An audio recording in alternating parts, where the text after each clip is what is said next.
mi pelea fue interna, no era con los adversarios, porque cuando yo arranqué fue muy golpeado el hecho de llegar a ese lugar. Yo era una persona en desarrollo y ya venía de muchos no. El hecho de trabajar un poquito más a mí me daba tranquilidad mental sabiendo que lo di todo. Tengo recuerdo de esa pelota viniendo hacia mí y enfrente tenía, no sé, a Tyndall, Tuliag y Ashton. La realidad es que tenía miedo. Empezó a agarrar la necesidad de querer jugar para los Pumas y hice todo lo que pude y no se dio, pero fue mi mejor año en el club. A mí yo lo único que me obligaba a estar preparado al 1000%, tan preparado que estuve preparado hasta perder el nacimiento de mi hijo. Marta, hoy te lo digo, comparar el nacimiento de un hijo con un mundial está mal, estaba mal. El deporte de alto rendimiento y en equipo y en un deporte como el rugby te eligen. A mí me han tratado de loco muchas veces. Si el otro no agarra el pase es porque yo se lo di mal, no porque el otro no lo agarró. La hoja en blanco la llevé muy mal, que he entrado en un pozo depresivo y no he tenido los recursos suficientes como para salir. Yo pedí jugar gratis, por ejemplo, en Racing el último año. Cuando está difícil, en Argentino saca un plus. De las notas que a uno le gustan hacer porque estamos en presencia, primero de un referente de su club Duendes, después de un Puma de época, habiendo disputado 3 mundiales, y además un amigo de la casa, porque si bien hizo su nombre propio allá en Francia, siempre es un gusto tenerlo acá por Argentina. Juancito Imhoff, hacía mucho que no charlábamos, por lo menos con un micrófono delante. ¿Cómo andás? Siempre que charlamos sin micrófono, pero bueno, también habla de la amistad y de todo este tiempo que hicimos juntos. Yo siempre digo, mi carrera la construí y vos la tuya la construimos en un mismo lugar, casi partiendo del mismo lugar y nos hemos divertido mucho. Así que ahora aprovechamos con el micrófono para devolverle eso a la gente. Totalmente. Por suerte, en ese crecimiento a la par, yo no desayunaba 8 o 9 tostadas a la mañana en Potchefstroom. Cuando estabas con Pampas, ahí tenías que ganar peso, ¿no? Es increíble. Yo me acuerdo de tu cara cada vez que me veía. No, porque vamos a contarle a la gente. Sí. Uno dice, bueno, un día largo de entrenamiento, tampoco había mucho para hacer en Potchefstroom, pero el desayuno tuyo duraba no menos de 50 minutos. No, obvio, con lo que me costaba comer, ¿te acordás? Yo sí, ese problema que era el de subir de peso y el de estar a tono. Hace poco me tocó contar la anécdota de cuando mi primer pesaje en los seleccionados nacionales, con dos personas que las conocés muy bien, Abramovich y Carballo. Pesaditos además, en todo sentido. No sabes lo que fue ese día. Concentración nacional, nosotros vamos, los Pumas estaban por la ventana de junio en Argentina y justo coincidimos en el San Isidro, creo que hacíamos las concentraciones en ese momento, en el SIC. Y me toca a mí pasar a nutricionista con mi grupo de Argentina 15, de desarrollo, y todos estaban hablando, y dentro estaba el ruso. ¿Qué año estamos hablando? Estamos hablando de 2008, 2009, claro. Sí. Y dos bestias que veo así, convocados como win de centro, ¿viste? Claro. Puma. O sea, eran los que estábamos jugando, Rafa estaba jugando de win, Russo alternaba, pero más del centro. Y yo entré y dije, no, y esto... Y me acuerdo de la nutricionista me llamaba Imhoff, y yo vi, y ellos estaban en la balanza, hacían lo que querían y se iban pesando. Y me acuerdo que yo veía los números y decía 96, 97, y yo dije, y empezaron a decir, no, lo que pasa es que hablaban de que estaban bien físicamente, y me tocaba a mí. Y yo qué hice, me escapé, agarré una botella de agua, yo pesaba 72, 74, y agarré una botella de agua y empecé a tomar agua, otra botella de agua, en un momento nada más. Llegué a pesar 78 kilos. No, ¿por qué te mandaste 6 kilos de agua? Me mandé, ganando como 3, 4 litros de agua. Marcaba 77 y haciendo un poquito de fuerza llegué a los 78. 5 kilos de líquido. Casi 5 kilos de líquido, una locura. Y me acuerdo cuando me peso, no obstante eso, me dolía la panza, estaba pasando mal. Y me miran así el ruso y Rafa, dice, está mal esta balanza.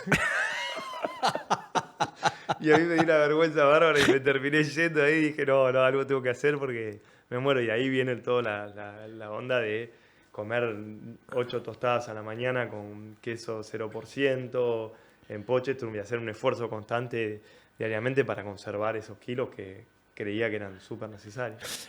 ¿Cómo fue esa adaptación al primer escalón del rugby internacional, ¿no? De repente estar en ese progreso de ir a jugar una boda con Cup, con Pampas a Sudáfrica, de empezar a testearte con jugadores que apuntaban también a jugar rugby profesional y además biotipo sudafricano, y a la vez vos tenés que adaptar tu cuerpo mientras pulís también toda la parte de destreza de tu juego? Mira, ahí tenía algo lindo de ese momento que casi siempre fue mi pelea fue interna, no era con los adversarios, porque cuando cuando yo arranqué fue muy golpeado el hecho de llegar a ese lugar. No, es más, yo pocos meses antes de la Vodacom yo no sabía si iba a ir a la Vodacom. Me acuerdo que en el Pladar de Rosario se comentaba que había 5 lugares fijos y éramos 6. Y cuando el sexto no se sabía, y bueno, Daniel Urcade confiaba plenamente en mí, pero yo era una persona en desarrollo y ya venía de muchos no, de parte de Argentina, digamos. Entonces, como yo tenía una lucha interna de querer probarme a mí mismo y a la gente que me seleccionaba que yo estaba para esto. Me pasó con Mauricio Ricciardo, con Ricciardo me pasó en el Sudamericano, de querer mostrarle más a él y a mí mismo que estaba listo para ese nivel, y después en la boda con lo mismo, como que me abstuve un poco de lo que eran los rivales, si bien yo siempre fui un fanático de rugby, te acordás que lo hablábamos, y bueno, vamos a jugar contra Lion, que está Pretorius enfrente, Cavanga, sabía todos los nombres de los jugadores o los jugadores que bajaban de la Carry Cup para jugar la Vodacom. Pero había una tal competencia interna, no nos olvidemos que ese Vodacom, Comusi había jugado en los Pumas, Sí. Estelle queda fuera por lesión, Belia Ulla queda fuera por lesión, pero si vos te pones a pensar en los wins, y era todo Gocio, todos los wins que ya estaban instalados en el sistema, entonces como al tener tanta competencia interna me hizo que ese roce sea más duro casi el de los martes que el de los sábados. Si bien los sábados llevamos con mucha confianza y en equipo con mucha cohesión, pero realmente era duro ganarse un lugar en ese equipo. ¿Y cuándo te sentiste apto para el rugby internacional? Decir, ya está, ya me estabilicé a nivel físico, puedo competir de igual a igual, ahora la diferencia empieza, no sé, en lo mental, en el juego, en la lectura. Sí, apto, es que tengo un problema, ¿viste? Que yo nunca sentí Siempre querés más. que estuve apto. Siempre Claro. sentí que podía mejorar un poco más. Quizás ese fue un error o una virtud, no lo sé, no lo sabremos nunca. Pero es verdad que muchas veces cuando las cosas no me salían, volvía a entrenarme más. Y quizás hubiese sido entrenarme menos o de cierta manera, pero siempre tuve esa ecuación que me llevó ni siquiera al éxito, me llevó a mi tranquilidad mental. Digamos, el hecho de trabajar un poquito más a mí me daba tranquilidad mental sabiendo que lo di todo, ¿no? Después de haber ido a Italia y que me digan que no, que era muy chico para ese rugby, en menores de 20 lo mismo, y tener un proceso bastante difícil, ahí me doy cuenta que nunca iba a estar apto, pero que la pelea, que eso era mi nafta también, ¿no? Cuando vamos a la Vodacom hacemos un esfuerzo muy grande y físico y mental, y fue mi experiencia realmente fuera de mi núcleo, donde me sentía cómodo, en mi zona de confort, y ahí sentí que estaba por buen camino. Ahí sentí que quizá estaba dando sus frutos físicos, no hablo de otra cosa, pero lo físico tiene un impacto en lo mental, tiene un impacto en la performance, y esa confianza a veces es exceso.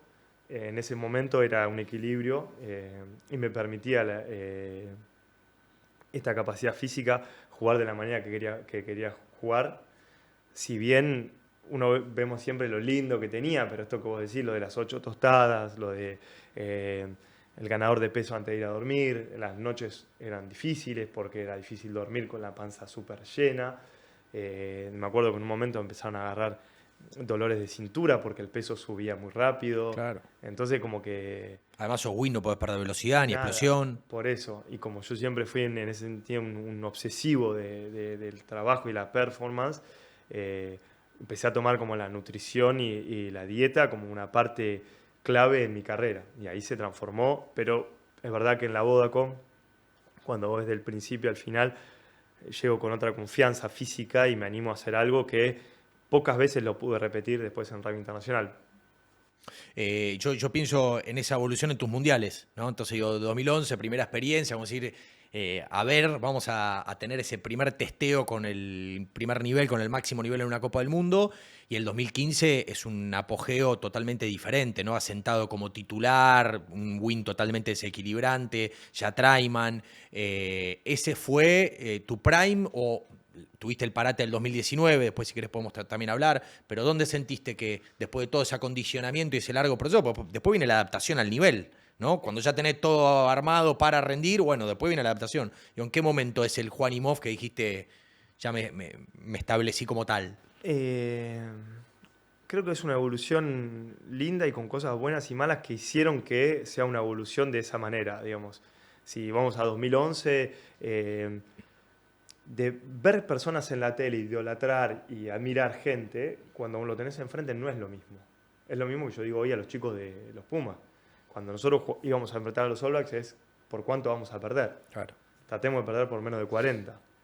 El segundo año era tratemos de mantenerlos cerca los primeros 20 minutos del partido. Y los objetivos fueron cambiando hasta que en un momento tratemos de ganarle un tiempo. Claro. Y en un momento, bueno, ahora tenemos que ganar. Y cuando se habló de ganarle, se le gana una vez. Y el problema ya no es, bueno, ya no era, wow, heroico ganarle. Ahora no, es ganarle todos los días. Entonces, esa cotidianidad me pasó lo mismo en mi carrera. 2011, ver a Wilco en la tele y te ponen enfrente. Claro. Wilkinson. No quería entrar, Marta. Wilkinson no quería entrar. Tenía un miedo. Si yo me río con el manager de Marruecos que me dice, la cara que tenías en 2011, yo me acuerdo de ver el partido, le digo, ¿sabes lo que tenía miedo? Cuando Gonza Chisi se lesiona y Felipe se lesiona, yo miraba para atrás buscando que alguien entre. Porque Debut de los Pumas, Daniden, frente a Inglaterra. Un partido con Inglaterra, Johnny Wilkinson enfrente, jugadores que yo venía viendo de siempre idolatrando, admirando, y tenía ese miedo que no me permitía soltarme o disfrutarlo antes del partido, ¿no? El hecho era ya jugar, eso ya era importante para mí, poder entrar a la cancha. Me logró entrar a la cancha, rápido ese miedo se va y se transforma en energía, pero siempre uno tiene el miedo el miedo escénico, que yo me acuerdo que yo el Tincho Rodrigo Buchala, la primera pelota del partido que yo entro, la pateo con la patean al fondo, no me acuerdo cómo fue, y yo la agarro a Tincho, no me acuerdo quién, y me la va a pasar y yo le digo, pateala, no la quería. Claro. Y me la termina tirando y yo tengo recuerdo de esa pelota viniendo hacia mí, y enfrente tenía, no sé, creo que era Tyndall, Tuliag y Ashton.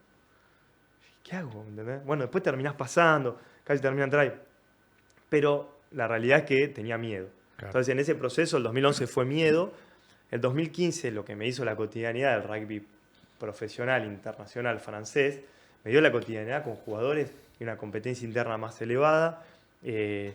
Encontrarme día a día con jugadores que uno piensa que comen tuercas, y no, realmente son de carne y hueso como nosotros y hacen quizás hasta menos que lo que hacemos nosotros, menos esfuerzo, y eso me dio la tranquilidad que yo sabía que si hacía un poquito más que el resto podía lograr ese plus. Y a 2015 llegamos con una confianza como equipo, si bien todo el proceso fue muy complicado, cambio de entrenadores en los Pumas y todo eso. Personalmente, Juan llega a ese mundial con una energía física y esa sensación de poder hacer todo, y esas dudas que la gente, que lo que decían, ¿viste? Querer cerrarle, taparle la boca al que, che, los winners no taclean, no hace tal cosa. Entonces como que fue un proceso, me acuerdo el de antes con Sudáfrica, luego la preparación Nueva Zelanda, Australia, después Sudáfrica, que ganamos allá, toda una cuestión mental para llegar al 2015 con el partido con los All Blacks, que era tipo, nosotros jugamos a ganarlo. Sí, y de hecho hacen un partido bárbaro en Wembley. Dan Carter dice que fue el partido más difícil que tuvieron del Mundial. Que ellos creían que en un momento lo perdían. Y se los vio empezar a tener, uno mete una trabada, el otro la pelota en la cabeza, uno le patea la cabeza al otro. No lo veíamos a los All Blacks en esa situación. Un equipo que dominaba claramente el rugby mundial. Bueno, ahí Daniel y el staff hacen que el equipo se sienta muy bien en conjunto, y ya sabíamos lo que iba a pasar. Creo que terminamos muriendo porque jugábamos al rugby, como la palabra lo dice, jugábamos. Y yo, si digo, mucha gente cree que es el prime, mucha gente me habla del try de la palomita, y yo siempre le digo, cuando me dicen del try más importante, yo digo el previo. Claro. El try, porque ahí el que te estiran el tanteador al principio, el de, ¿qué fue, el kick de Cordero? Claro, el kick de Cordero, exactamente, porque yo digo, ahí ves el prime de un jugador, mental, físico y todo, porque es una jugada en que parte de un lado, ahí tengo un poco mi esencia, me voy para otro lado, me desconecto, termino en otra zona, y cuando Cordero patea, suponemos que somos los 3 jugadores más rápidos del plantel en una misma línea, y hay uno que patea porque hay uno que llega antes que el resto. Entonces yo todo lo trabajé como mentalmente para saber, y yo creo que ese fue el prime del Mundial, no la palomita, que también es una jugada linda, pero si vamos a la inteligencia emocional y todo lo que conlleva el primer try, es mucho más preciso, si lo analizamos.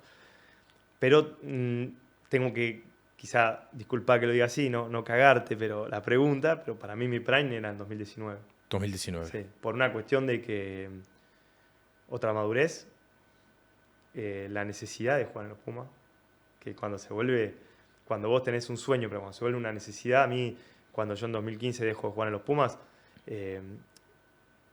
por una cuestión de reglamentación y digamos, política de la institución, con esto de la idea de que los Pumas juegan los mejores, yo empecé a sentirme menos que los que estaban, entonces quería hacer más. Claro. Entonces yo tenía mi competencia interna en Racing, mi competencia interna en mí frente al espejo, y la de los Pumas. Santi Cordero, Delgui, Ofeli, todos que empiezan a aparecer. Moyano. Moyano, que estaba Impresionante. impresionante, que hacía todo otra vez. Entonces esa era mi motivación, que hacen que llevan al Juan a otro extremo, con otra edad, con otra cabeza, y llegando al 2019 se acercaba el Mundial, y yo siento que ahí empiezo a dar un plus, viene Natacha, queda embarazada de Bastián, empiezan a venir cosas que hacen que le empiezan a dar un condimento al rugby diferente. Entonces como que yo empecé a jugar, ya dejé de jugar por Juan, no, ahora jugaba por otra cosa mucho más grande, que era el de probarme que estaba todavía y que podía hacerlo. Pero como tenía tantos rivales, la grandeza era enorme, porque siempre había uno mejor que yo. Entonces te hacía mejorar todo, te hacía mejorar en la defensa, en el ataque, arriba, abajo, en el pie, porque te comparabas con mucho. Entonces abrí esa brecha y después, a los ojos de mi mujer, de mis hijos, de mi familia, yo quería demostrarle que estaba para eso. Y empezó a agarrar la necesidad de querer jugar para los Pumas, y hice todo lo que pude y no se dio, pero fue mi mejor año en el club, por ejemplo, en Racing. Lejos. Una temporada que creo que jugué, en la segunda temporada que jugó casi todos los partidos del año, no tuve ninguna lesión. Bueno, eso es lo que se ve al final. Quizás no llega a la frutilla del postre, que es el Mundial. Pude estar en el nacimiento de mi hijo. O sea que no hay nada que no esté relacionado. Y después, obviamente, me pongo a pensar en toda la tristeza, está la alegría, pero a mí eso me forjó un carácter que ahí me puse más malo que nunca, digamos. Me imagino, porque esa coraza, ¿no? se va construyendo. ¿Sentiste que competiste de igual a igual con este tema de las excepciones para el Mundial? Fue Urdapilleta, por ejemplo, a ese Mundial 2019. Fue como que después del proceso de 4 años de cerrarse, porque de alguna manera Sansar te obligaba a decir, quieren competir en nuestro torneo, traigan a sus mejores jugadores, y tenías que jugar en Jaguares o tener contrato con la Unión.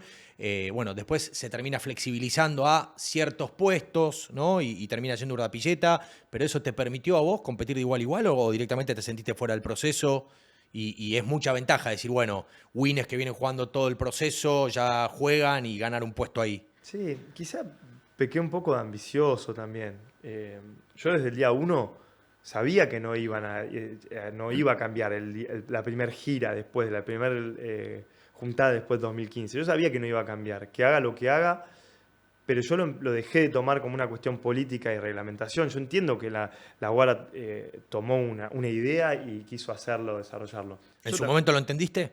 Claro, lo entendí, pero yo también tenía mi cabeza de soñador y decir, pero pará, juegan los mejores, si yo le rompo toda en Racing, yo soy el mejor uno de los mejores win del mundo, me van a tener que llamar algún día. Bueno, después está el tire y afloje, que sucede o no, es la vida, y lo mismo en 2019, no podemos criticar a nadie si yo fui o no fui. Son decisiones que se toman. Es una persona que elige y está a cargo para eso. Ya no había más regla. Pero nadie te obliga a convocar a un jugador. A mí, yo lo único que me obligaba a estar preparado al 1000%. Tan preparado que estuve preparado hasta perder el nacimiento de mi hijo. Marta, hoy te lo digo. Qué locura. Claro. Cualquier persona que esté mirando esto, comparar el nacimiento de un hijo con un mundial, no tiene... Está mal, estaba mal. O quizá...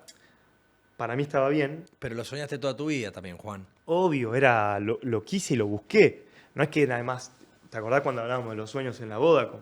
Una cosa es soñarlo y otra cosa es hacerlo realidad. Sí, es que lo tuyo creo que en tu caso eran visualizaciones. Viste que ahora se habla de visualizarlo el fin de semana. Vos no eras un soñador, eras un tipo que dentro del sueño visualizabas lo que después iba a terminar cumpliendo. Claro, obvio, sí. Y en el afán de visualizarlo, de manifestarlo y visualizarlo, he pasado noches blancas sin poder dormir por tener pesadillas que las cosas no me salían. Es más, de hecho, agradezco mucho a mi familia, a mi mujer y a todos esos que estuvieron cerca, porque hubo momentos que fueron muy, muy difíciles, Marta, cuando uno cree hacer todo y cree merecer. Ahí está el grave error. Cuando uno cree merecer, es mortal, porque podés hacer todo, pero el deporte de alto rendimiento y en equipo y en un deporte como el rugby te eligen. Y es a gusto del que te elige. Y eso no hay ni un comentario en Instagram ni nada que lo haga cambiar de idea. Entonces, cuando uno entiende que por ahí se queja o todo, pero nada va a cambiar y que podés hacer todo bien, pero para vos, quizás para los demás no, es un proceso difícil, pero es verdad que yo me visualicé en ese mundial, yo me vi, tengo pequeñas anécdotas que justo antes del mundial que me decían, che, mira, quizás puedo llegar a ir, y como que creí en todo momento, creí que se podía llegar a dar. Fue un momento duro, pero como que me perdoné también a mí mismo por haberlo vivido de esa manera. También me critiqué también mucho a mí mismo por decir, evidentemente no llegué al nivel que estaba. Porque al nivel que hubiese deseado el entrenador. Porque si era así... Te hubiesen llevado. Yo lo vivo así. Uh-huh. Quizás el mensaje se enoja, mi familia se enoja mucho, la gente de mis amigos se enoja mucho, mis entrenadores en Francia se enojaron mucho porque no estaban de acuerdo con esta manera que yo tenía de pensarlo. Yo decía, no, ¿cuál es el mejor? El que está mejor. Y me pueden decir, no, pero había uno lesionado, el otro. Yo, cuando juego, hoy me toca entrenar a Marruecos, convoco al mejor. Vos sabés que me hace pensar lo que me decís, en cómo un deportista, además de todos los desafíos que tiene una psicología interna que tiene que dominar, ¿no? Estar atento, tratar de resolver situaciones internas, que muchas veces, por suerte, hoy está mucho más abierto el tema de apoyarse en un profesional. Pero yo decía, todo ese proceso psicológico que vos vivías por dentro, ¿cuáles fueron las conclusiones que sacaste? Porque yo digo, si vos sentiste que hiciste todo lo que estaba a tu alcance para poder estar, no está mal creer que tenías que estar. Ahora, si el entrenador no te convocó, te llevó a una reflexión al respecto de, pará, me invadió el ego y yo creía que me merecía algo que quizás no me merecía. Entonces digo, después está el autoflagelo, ¿no? Que seguramente los entrenadores de Racing decían, pero pará, Juan, sos uno de los mejores winners del mundo. ¿Qué es ese autoflagelo de creerte que, no, vos sos lo que crees que sos? Entonces digo, hay un montón, ¿no? Que te invaden en lo mental. Claro, hay una mentalidad que es difícil venderla, ¿viste? Que es muy difícil porque esa conciencia la gente después te trata de loco. A mí me han tratado de loco muchas veces. Pero está bien, lo entiendo porque es mi locura y es la cosa, es mi motor, lo que me mueve para adelante. Si soy sincero, Marta, yo de muy chico, un periodo en mi vida que jugaba con zapatillas. Me acuerdo que en un momento difícil no tenía para comprar, no habíamos comprado botines, se me habían roto, no había pasado algo en la familia y yo jugaba con zapatillas y me habré resbalado 1.000 millones de veces. Y nunca recibí, nunca me dijeron que la culpa era de la zapatilla. Y yo nunca pensé que la culpa era porque jugaban zapatillas y no en botines. Entonces cuando vos estás acostumbrado a eso, Claro. cuando yo estoy acostumbrado que si el otro no agarra el pase es porque yo se lo di mal, no porque el otro no lo agarró. Cuando vos estás acostumbrado a que la culpa la tenés siempre vos, todo esto se transforma en obviamente una mentalidad severa y difícil, pero también de una progresión constante en todo lo que haces. Autoexigencia. Exactamente. Vos sabés que, bueno, me gusta también hablar con vos de actualidad, creo que tenés todo procesado. ¿Cómo venís llevando la hoja en blanco de alguien que ama tanto el juego y que amó tanto jugar? ¿No? Con todo lo que se habla del retiro, de lo difícil que es empezar de cero, ¿te tuviste que preparar mucho al mismo tiempo? La hoja en blanco la llevé muy mal, muy mal. La verdad que estuve un periodo de mi vida en la que no estoy orgulloso, que he entrado en un pozo depresivo y no he tenido los recursos suficientes como para salir de la manera. Después, obviamente, solicité la ayuda y uno empieza... Me hablás diagnosticado, o sea, Sí, como diagnóstico, no como una apreciación propia. Viste que hay gente que dice, no, estaba medio deprimido, no, diagnóstico. No. Diagnóstico y una persona, Andrés, que me ayudó mucho para también salir de esta situación. Que fueron que uno empieza a ver, no quiere aceptarlo, pero es el duelo de una persona. Se murió, Juan Imhoff, el que jugaba al rugby, se murió, ya está. Y como vos lo decís, yo jugaba al rugby, no laburaba, no hacía otra cosa que jugar. Y jugar para mí, jugar era entrenarme, cansarme, golpearme, seguir, ganar, perder, todo eso era parte de mi vida. Cuando te lo quitan, obviamente uno está perdido completamente, si bien yo tenía recursos, digamos, de proyectos para seguir adelante. Por ejemplo, una de las cosas que me costó mucho entender lo del rugby asalariado, como le digo yo, no profesional, rugby asalariado, entender que cuando yo pedí jugar gratis, por ejemplo, en Racing el último año, y no aceptaron. Entonces, ¿y cómo? Y yo me tenía que ir del club. Y yo hablé por teléfono con Ronald Nogara, que me dijo, vos te merecés retirarte del deporte este. Ronald me lo dijo. Me dijo, vos te merecés retirarte de este deporte como lo que fuiste y lo que sos, me dice, dentro de una cancha. Y yo le agradecí mucho y avanzamos como para firmar y no me dio. No me dio no me dio cambiar de club, jugar para otro club. Dije, no, Ronald, disculpame, lo llamé por teléfono y dije, no voy a poder hacer lo que ¿Te hice quería por llevar a Racing. La Rochelle? Sí, le dije, no voy a poder hacer lo que hice por Racing, no lo voy a poder hacer por La Rochelle, lo que hice por Racing. Es muy poco tiempo, estoy muy enamorado y tengo un vínculo muy amoroso con el club, con Racing, en mi casa, y no me siento como para jugar contra la camiseta. Y me dijo, no me esperaba otra respuesta. Y ahí me dio tranquilidad, claro, como diciendo, bueno, estoy por el camino correcto. Después vino el proceso de Duendes, que uno cree que, wow, que de cine, todo, y lo que todos veían como una locura, que hermoso, para mí me estaba volviendo a morir lentamente, porque sabía que se me terminaba. Entonces fue un momento muy difícil, gracias a Dios pasó y hoy puedo disfrutar del rugby de otro lado, que en el momento no. Y pongo esa presión y pongo estas cosas, trato de ponerla en otras cosas en mi vida, que es lo que hablo, que el rugby me dio esta capacidad de volver a autoexigirme y presionarme en otras cosas que hago. Bueno, no tuvimos la chance, pero no sé si voy a jugar un partido de pádel, si voy al canal a trabajar, si hago lo que tengo que hacer, vuelve esta sensación de autoexigencia. Si te soy sincero, todavía no encontré nada que se asemeje, salvo la retransmisión. El único momento que encuentro las similitudes con el rugby, de esas sensaciones de nervio y de cariño, bueno, me empezó a pasar ahora cuando empecé a entrenar de vuelta. O Ahora, cuando, por ejemplo, le doy una charla a los jóvenes. Ahí sí tengo esa sensación porque siento que dentro de ellos va a haber un próximo, no yo, mejor que yo.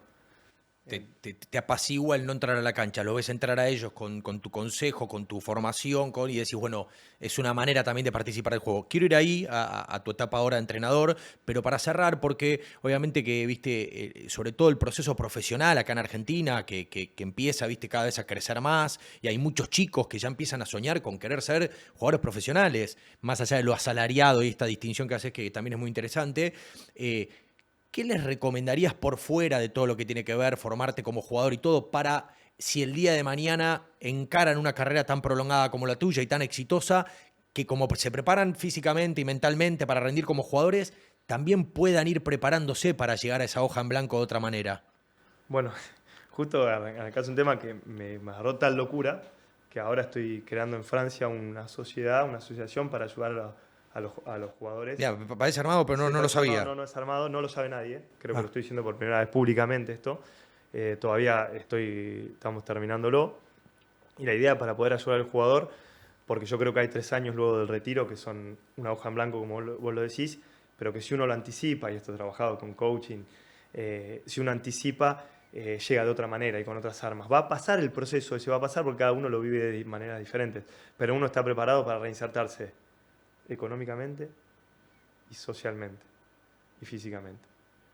Porque muchos nos olvidamos, pero reinsertarse físicamente para el juego de rugby no es fácil, socialmente tampoco y económicamente mucho menos. Entonces, esto necesitamos poder ayudar al jugador de rugby que no que pierda tiempo pensando en eso, sino que vaya anticipándolo.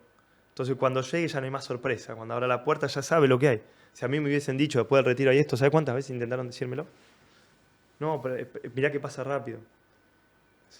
Se No cree escuchaba inmortal a uno, ¿no? nadie. Uno dice, pero ¿qué dice este? Pero anda viejo. Y cuando te toca a vos, y hoy cuando me toca ir a decirle a un pibe y le estoy por decir, che, fíjate que va a pasar rápido, estoy tratando de buscar otra forma de decírselo. Claro. Para que entiendan, porque sé que eso no llega. Che, pasa rápido. Sí, pasa rapidísimo, Marta. Pasa rapidísimo.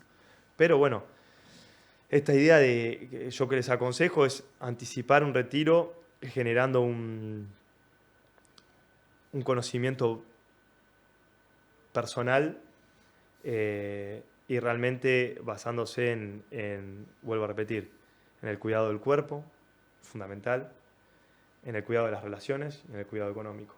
Si estamos hablando pura y exclusivamente de qué le aconsejo a un pibe, cuidar esas tres. Esos 3 pilares. ¿Cómo ves en ese sentido, ya me voy a meter en los Pumas, pero a la estructura en general? Porque vos venís de Francia, yo creo que Francia ha hecho un trabajo extraordinario en los últimos años, por eso es creo hoy por hoy, el gran contrincante a rivalizar el título de campeón del mundo con Sudáfrica, pero tiene que ver también, ¿no? Porque mejoró el M20, porque mejoró el Seven y fue campeón olímpico, porque tiene la mejor estructura profesional con, no sé, primera, segunda, tercera, 30 equipos profesionales.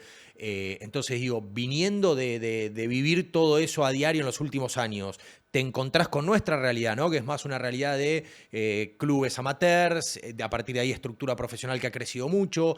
¿Cómo ves a la UAR en general, a los Pumas, a la estructura que tiene Felipe para competir? Mirá, si empezamos por estructura, digamos, la UAR, yo visité el centro de alto rendimiento que están haciendo y me parece no lo tiene ningún país del mundo. Ninguno. Es No tremendo. Ni Inglaterra, ni Francia, ni ninguno de todos estos que nombramos tienen un centro así. La verdad que saco sombrero, una locura. Qué placer, digo, qué lindo ser jugador y qué difícil ser jugador teniendo un lugar así. Claro.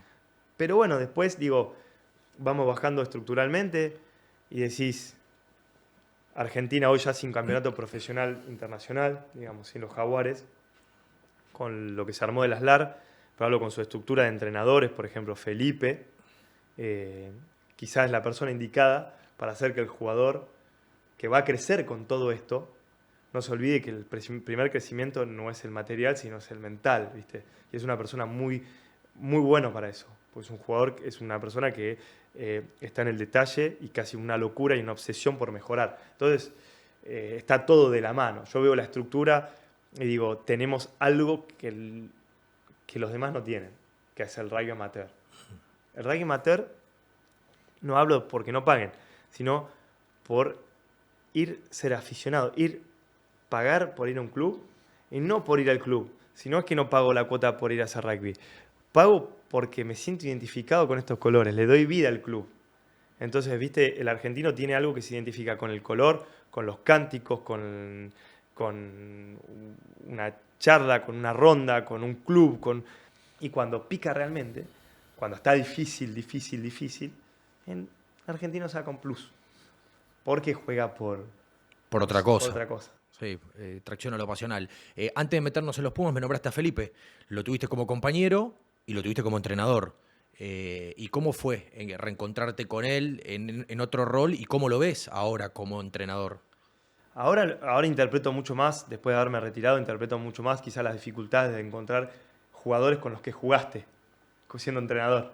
Claro. Porque uno tiene un estándar y también está el humano y uno tiene que encontrar un equilibrio entre eso. Entonces, Felipe no era el mismo jugador que entrenador, claramente. Y a mí logré entender que su vehemencia, su locura y todo eso lo hace por el cariño y la pasión que tiene hacia el juego, hacia el deporte y hacia ganar. Entonces, cuando uno logra entender a la persona, uno quizá perdona, deja pasar cosas, pero no dejan de ser momentos del rugby. La verdad que yo lo tuve y me parece, desde un punto de vista rugbyístico, una persona recontra remil interesante. Recontra, porque tiene una mirada y tiene que muchas veces lo confunden con soberbia, pero es esa obsesión por ganar que le duele yo creo que le duele más perder que... Es que lo ha dicho, sí, lo ha dicho. Dijo, no es que me obsesione tanto ganar, sino que detesto perder. ¿No? creo que lo expresó así. Exactamente. Entonces digo, bueno, es lindo poder tener gente así, porque Felipe ha sido un mentor, un ícono del rugby argentino. Bueno, ahora es tutor del rugby argentino, pero no deja de ser el ícono. Entonces, cuando un tutor te dice de hacer algo que él lo hizo, respeto. Quiero cerrar el tema Pumas. ¿Cómo lo ves al equipo de Felipe o a nuestro seleccionado argentino? Parece que hoy los Pumas tienen un plantel enorme y tienen un desafío que es mucho más grande que el plantel que tienen. Porque digo, yo lo hablaba también esto hace poco, si vamos a los Pumas del 65, era salir del país por primera vez, una gira, el primer empate con Sudáfrica, vamos a los del 99, la primera vez que clasificamos en un mundial, vamos al 2007, terceros del mundo, el mayor logro, después vamos al 2015, semifinal del mundial, le ganaste a Sudáfrica por primera vez en Sudáfrica, vamos a 2020, se le ganó a los All Blacks por primera vez en la historia, y así Argentina fue quemando etapas y páginas en el libro, que estaba el título, pero que no estaba la historia. ¿Y hoy qué historia le queda a los Pumas? Una final del Mundial. Y sí. ¿Qué otra historia le queda a los Pumas? Y ser campeón del mundo. Sí. Y la otra que le queda es la constancia. Y lo único que por ahí se le va a juzgar al equipo es no ganarle a los All Blacks, es ganarle 2 veces seguidas a los All Blacks. Claro. Ganarle un año seguido a todos. Uh-huh. Y ¿sabes qué? Yo estoy convencido que están por buen camino. Ahora sí, te meto en el último tema y vamos cerrando con una futura charla, pues me encanta hablar con vos. Muchos me hablan y me dicen, pregúntale a los ex deportistas de alto rendimiento, sobre todo los que vienen de afuera, el tema de la suplementación, el tema de los anabólicos, ¿no? Vos tenés hermanos que son preparadores físicos, sos un ejemplo de cómo has trabajado tu físico siempre, le contamos a la gente, no tomás ni alcohol, imagínate anabólicos, pero ¿los ves metido en el ámbito del rugby, sobre todo en el rugby amateur? ¿Es un problema hoy que hay que atender con mayor atención? Porque estar en todos lados, Sí, ¿no? Pero claro, digo, uno no... afuera se vive distinto por ahí, Sí, no sé. no, se vive distinto. Yo la verdad que pasé la mayor parte de mi carrera, digamos, jugando a un rugby que a mí me hacían control antidoping. Todo el tiempo, todo el tiempo control. Era cada 2 meses completo y me caían a casa. Tuve 4 años que me caían a casa una vez por semana. Sí, igual conociendo la familia que venís y cómo era tu cabeza, el hacer trampa, porque esto también hay que decirlo, ¿no? Sí, es sí, hacer obvio. trampa. Lo que pasa es que en el afán por querer ser... Te confundís. Por eso hoy trabajo tanto el hecho de dejemos de decir este es chiquito, no, este es flaco, no, este es lento, no, pará, veámosle otra cosa. Yo tengo un análisis que a veces me juzgan, me van a decir humo o lo que sea, no sé qué. Yo tengo un análisis, hago siempre un análisis positivo de la persona. A mí me pasa hoy en la tele cuando hago análisis de los partidos, yo analizo, no, este jugó mal. No, veo lo bueno que hace el otro equipo como para que este juegue mal o por qué hago un análisis de por qué creen que jugó mal y veo lo bueno que hizo, no, le salió esto y esto y esto y justo esto no. Claro. Entonces... Como el otro día, no es que Sudáfrica jugó mal, jugaron bien los Pumas, por lo cual Sudáfrica casi pierde Claro, el empate del partido. no, si no, el rugby, claro, obviamente no tenemos que depender de que los otros jueguen mal. Entiendo, sí, quizá a los ojos de alguien Sudáfrica no jugó bien, pero había 15 pibes adelante que hicieron que Sudáfrica no juegue bien, porque si a mí me pone a jugar un captain run, un contact, a ver, la pelota corro y voy a voltar derecho. Sudáfrica no pudo. Por más de que tenga pibe de 15 años, le ponga adelante, los tienen que empujar en un scrum. Bueno, entonces digo, buscar el lado positivo para seguir mejorando, no para quedarnos en lo malo. Pero mucho de este tiempo, pasó mucho tiempo, que el chiquito no juega al rugby, a mí el flaco no juega al rugby. Obviamente que el tema del doping es un tema a tratar, sobre todo cuando vemos los tamaños de los jugadores. Pero es un tema, después lo podemos ver como vos quieres. O sea, voy y hago trampa sabiendo que arriesgo mi carrera entera. Sí, lo primero es un tema de salud. Claro, salud. Salud es lo primordial. Pero como hoy está tan instalado, yo no puedo prohibirle a la gente. Lo único que yo le digo, yo no lo comparto, no lo hago y creo que en el afán de querer hacerlo por el camino que se debe y no por el camino corto, uno crece mucho más quizá mentalmente que muscularmente, que al final es lo que termina dando de comer. Totalmente, que en definitiva lo más importante pasa por la cabeza. Y obvio. Y cuando uno ve gente que toma anabólicos o que lo primero que se pierde es la cabeza, porque perder el miedo también está mal. La gente sobreexcitada es tan malo como la gente poco motivada. Entonces entender que la salud es lo primero, pero no estamos hablando de la salud solo de que se mueran o vivan, sino la salud mental. Claro. ¿Saber por qué? ¿Cuánto me costó? ¿Qué me costó llegar? Totalmente. Bueno, Juancito, es un placer siempre escucharte, charlar. Sé que no hay barreras para hablar de cualquier tema y nada, lo centrado que se te ve dentro de este proceso que es el posretiro. Y ojalá, como digo siempre, ¿no? Que los nuestros también en algún momento encuentren la manera de devolvernos. Sé que lo haces en tu club, pero ojalá te veamos vinculado al rugby argentino más a futuro y cerca también de lo que es nuestro rugby. Es cuestión de tiempo. Gracias. Muchas gracias. El señor Juan Imhoff, siempre un placer escucharlo. Espero que ustedes también lo hayan sentido así.